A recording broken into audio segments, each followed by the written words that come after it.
नारायण नारायण नारायण। श्रीमद् भगवद गीता तृतीय स्कंध में आज हम श्रवण करेंगे संधि दूत श्री कृष्ण। सच्चिदानंद रूपाय विश्वोत्पत्त्यादि हेतवे तापत्रय विनाशाय श्री कृष्णाय वयम नमः। श्री कृष्ण कौरव सभा में आए हैं। कल हमने श्रवण किया था कि श्री कृष्ण हस्तिनापुर पहुंचते हैं। बाहर बहुत सारे साधु संतों की भीड़ लगी पड़ी है, जिसमें विदुर जी भी हैं। और अपने ध्यान में विदुर जी भगवान को प्रार्थना करते हैं कि आप मेरे घर भोजन करने आना। किसी को भी भगवान ने देखा नहीं है, केवल विदुर जी से उनकी नज़र मिलती है। भगवान की नज़र सबसे नहीं मिलती। जो भगवान से अतिशय प्रेम करता है, भगवान की नज़र उनसे ही मिलती है। भगवान कौरव सभा में आए हैं। द्वारिका नाथ का वहाँ सम्मान हुआ है। श्री कृष्ण का बहुत सुंदर भाषण हुआ है। श्री कृष्ण सबसे श्रेष्ठ हैं। श्री कृष्ण को अभिमान स्पर्श नहीं है। सभा में भगवान ने कहा, आज मैं धर्मराज का दूत बनकर के संधि करने के लिए आया हूँ। जो जगत का मालिक है, जो लक्ष्मी का पति है, वह सभा में बोलता है मैं धर्मराज का दूत हूँ, मैं संधि करने के लिए आया हूँ। सुंदर भाषण किया है। दुर्योधन को अनेक रीति से समझाया है। तुम्हारे अपराध को धर्मराज क्षमा कर देंगे। आधा राज्य पांडवों का है, आधा भले न दो, एक गांव भी दे दो तो भी वो संतोष मानेंगे। उनको युद्ध करने की इच्छा नहीं है। थोड़ा तो देना ही चाहिए। युद्ध करने से देश दुखी होगा। दुर्योधन भगवान को जवाब देता है, भीख मांगने से कहीं राज्य मिलता है? पांडवों में इतनी शक्ति हो तो युद्ध करें, मैं कुछ भी देने वाला नहीं हूँ। सभा में बड़े बड़े साधु संत बैठे हैं, राजा बैठे हैं। सभी लोग दुर्योधन को समझाते हैं, ये अच्छा नहीं है, पांडवों को देना चाहिए। सभी लोग समझाने लगे। तब दुर्योधन को क्रोध आ जाता है। मैं सब जानता हूँ, मुझे समझाने की जरूरत नहीं है। बड़ा घमंडी है। क्रोध में सभा का त्याग कर दिया है। मुझे यहाँ बैठना नहीं है, मुझको किसी की बात सुननी ही नहीं है। दुर्योधन क्रोध में वहां से चला जाता है। भगवान समझ गए, इसको मार पड़ेगी तभी अकल आएगी। कितने जीव ऐसे होते हैं कि भगवान समझाएं तो भी नहीं सुधरते। जब बहुत मार पड़ती है तब बुद्धि सुधरती है। दुर्योधन ऐसा ही दुष्ट है। भगवान खड़े हुए हैं।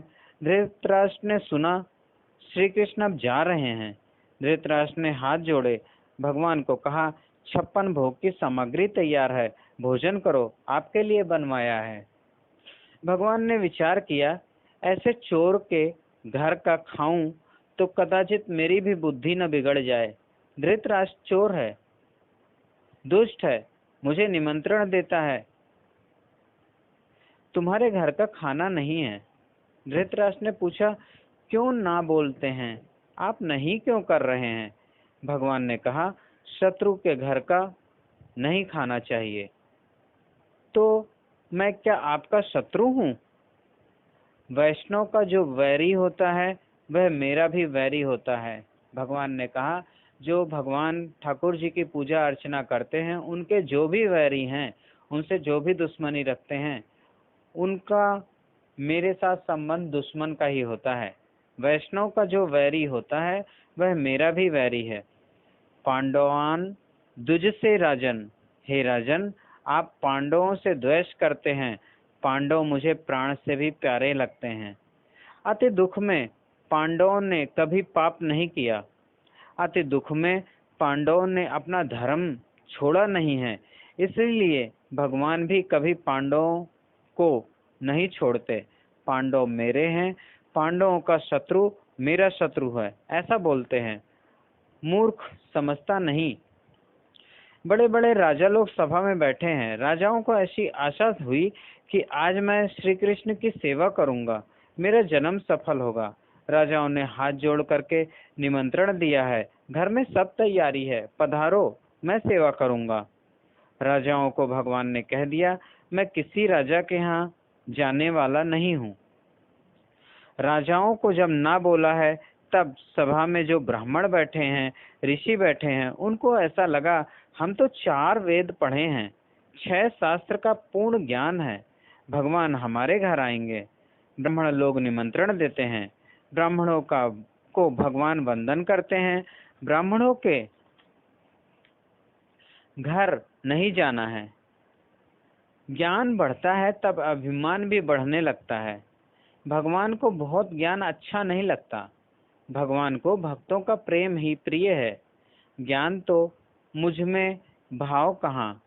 ज्ञान तो है पर भाव कहाँ है? ब्राह्मणों को ना बोलते हैं और रथ में विराजते हैं। विदुर जी का भाग्य। द्वारिकानाथ अपने सारथी दारुक को आज्ञा की है, विदुर के यहाँ जाना है, महारथ ले चलो। रथ निकला है। विदुर जी के द्वार पर रथ आया है। उस समय झोपड़ी का दरवाजा बंद करके पति पत्नी एकांत में कीर्तन कर रहे हैं। मंदिर में जाकर के भजन कीर्तन करना ठीक है, बहुत अच्छा नहीं है।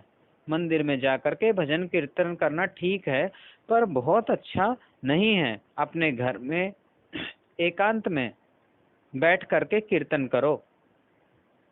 मंदिर में जाकर के जो भक्ति करता है उसकी प्रसिद्धि होती है, लोग जानते हैं, अरे ये बहुत बड़ा भक्त है। भक्ति जब प्रकट होती है तब भक्ति में विघ्न आता है। भक्ति प्रकट हो जाए तो भक्ति बढ़ती नहीं है। किसी को पता नहीं चलना चाहिए कि हम भक्ति करते हैं।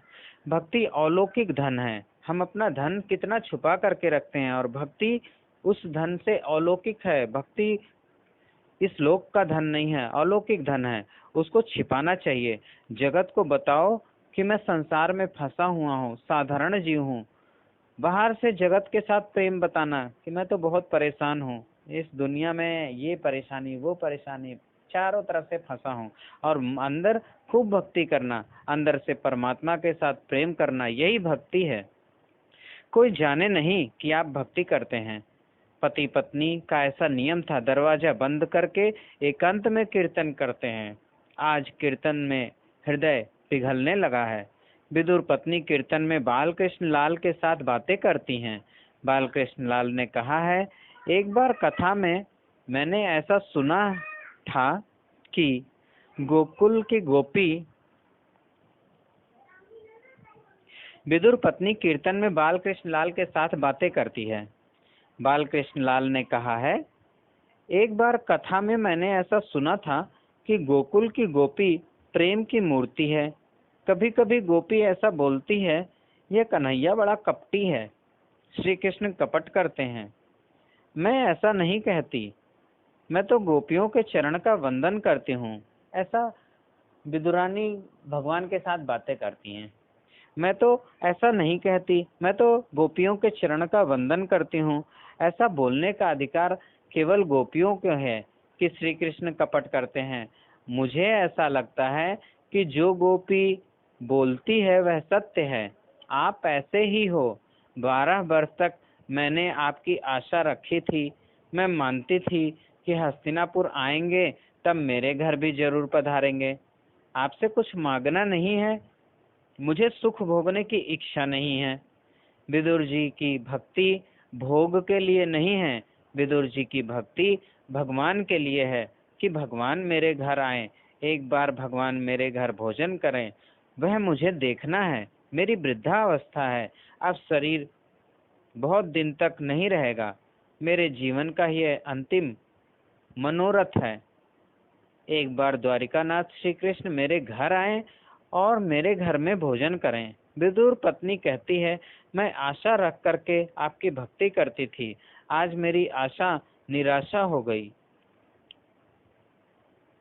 आप मेरे घर में नहीं आओगे। बालकृष्ण गाल में हंसते हैं। विदुर पत्नी की आंखों में आंसू हैं। मेरे घर भगवान नहीं आते हैं, मेरी भक्ति भगवान को प्रिय नहीं है। 12 वर्ष मैंने बहुत दुख सहे हैं। विदुर पत्नी रोती है और बालकृष्ण हंसते हैं। आज मैं रोती हूँ, मुझे दुख होता है, मुझे देख करके आप हंसते हो। मैं रोती हूँ, आपको अच्छा लगता है। इस प्रकार वैष्णवों को आप रुलाओगे तो आपकी भक्ति कौन करेगा?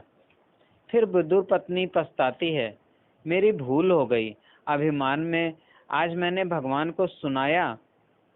विदुर पत्नी बार बार वंदन करती है, आज मेरी भूल हो गई, अब मैं कभी ऐसा नहीं बोलूंगी, क्षमा करो, क्षमा करो। मेरा अभिमान मरता नहीं, मैं भक्ति करती हूँ, इसका मुझे अभिमान हो गया है। मैं भक्ति करती हूँ, इसका मुझे अभिमान हो गया, इसीलिए ऐसा बोली। कृपा करो, आज अभिमान में मैंने भगवान को मेरे मन में जैसा आया वैसा सुना दिया। कृपा करो, कृपा करो। पति पत्नी के हृदय में पिघला हुआ प्रेम है, प्रेम पिघल रहा है, देह का भान नहीं है। श्री कृष्ण के दर्शन में अतिशय तन्मयता है। तन्मयता में पति पत्नी कीर्तन करते हैं, हरे कृष्ण कृष्ण कृष्ण हरे हरे, हरे राम राम राम हरे हरे, हरे कृष्ण कृष्ण कृष्ण हरे हरे, हरे राम राम राम हरे हरे, हरे कृष्ण कृष्ण कृष्ण हरे हरे, हरे राम राम राम हरे हरे। आंखें भगवान के दर्शन के लिए हैं। परमात्मा श्री कृष्ण की आंखों में ज्ञान और वैराग्य का निवास है। भगवान की एक आंख में ज्ञान है और एक आंख में वैराग्य है। भगवान प्रेम से जिसको देखते हैं, जिसको नजर देते हैं, उसकी बुद्धि में ज्ञान प्रकट हो जाता है। पुस्तक पढ़ने से ज्ञान उत्पन्न होता है, पर वो टिकता नहीं है, भूल जाता है। भगवान जब किसी को नजर करते हैं तो ज्ञान टिकता है। भगवान की एक आंख में ज्ञान है, दूसरी आंख में वैराग्य है। पुस्तक पढ़ने से ज्ञान उत्पन्न होता है, जिसकी उत्पत्ति है उसका विनाश भी है। जो चीज इस संसार में उत्पन्न होता है वो विनाश होता है, और पुस्तक पढ़ने से ज्ञान उत्पन्न होता है तो उसका भी विनाश होता है। बहुत से लोग पुस्तकों के पीछे पड़े रहते हैं। पुस्तक पढ़ने से ज्ञान की उत्पत्ति होती है। संसार का एक नियम है, जिसकी उत्पत्ति हुई है उसका विनाश होने ही वाला है। विनाश के लिए ही उत्पत्ति होती है। 2 महीने 4 महीने कोई पुस्तक पढ़ना छोड़ दे तो धीरे धीरे वो ज्ञान भूल जाता है। अंदर से ज्ञान को प्रकट करो, अंदर से ज्ञान को प्रकट करो, यानी वो कभी भूले ना। घर में भगवान का स्वरूप स्थापित करो। घर में देवों की पूजा होनी ही चाहिए। जिस घर में देवों की पूजा नहीं होती वह घर घर नहीं है, शमशान है।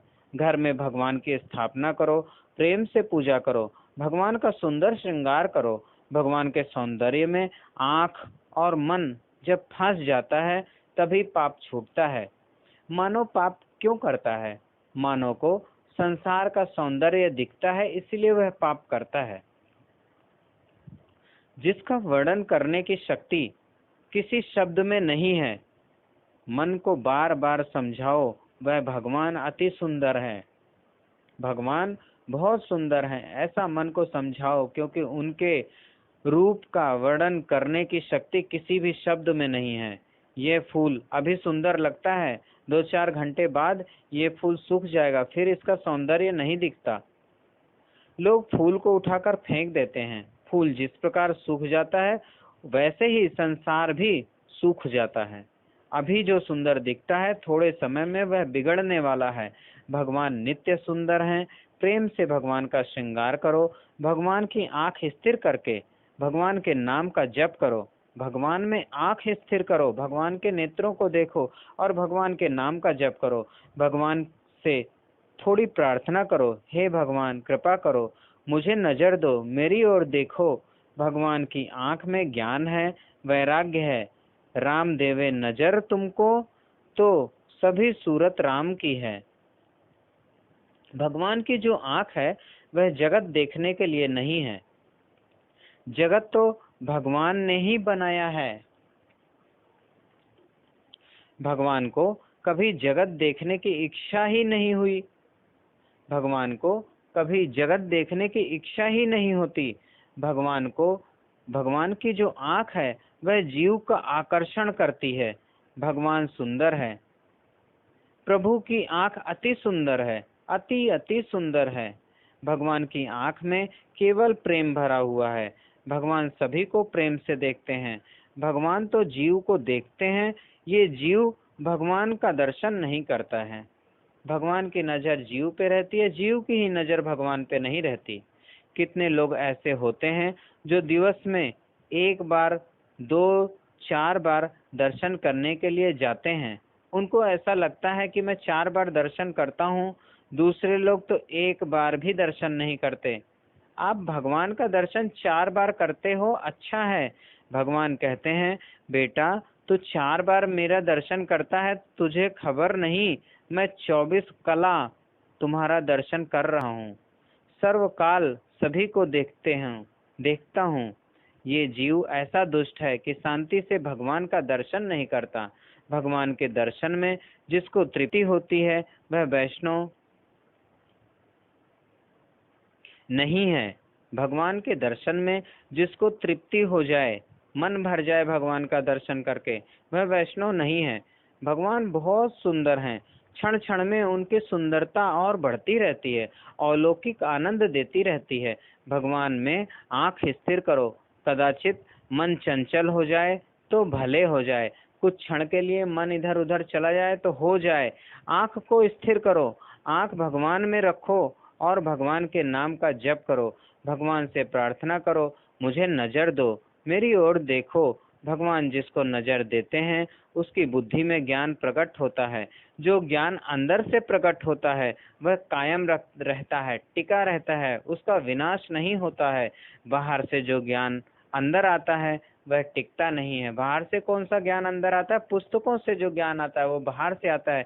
और भगवान में हम नजर लगा करके उन्हें देखते हुए जब भगवान नाम का जाप करते हैं तो जो भक्ति प्राप्त होती है, तब जो ज्ञान प्राप्त होता है वह टिकता है।